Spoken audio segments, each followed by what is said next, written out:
O'zimni pulimga olganimmi yoki menga olib berishganimi? Haqqi yo'q. Menga olib berishgani.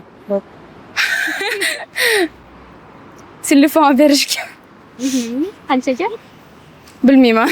O'zingiz qilganingizchi? O'zimgami? Bilmayman, esimda yo'q to'g'risi aytsam. Mashina, uy. O'zingiz qattiq qilganmisiz? Yo'q, endi xo'jayinim bilan. Qancha bo'lgan? Eng qimmati. Uy Narxi? 25 ming. Buni qanchaga oluvdik? Esimda yo'q hozir. Yo'q, unaqasi.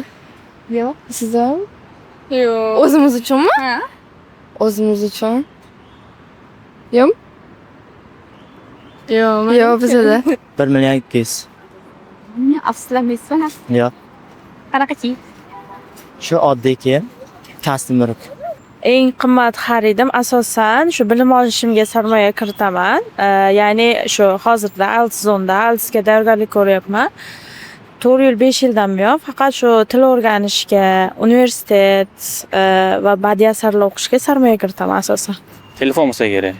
Qanchaga? 4 million olganman. Menimcha shu. Yo'q, afsuslanmayman. Kundalik hayot uchun.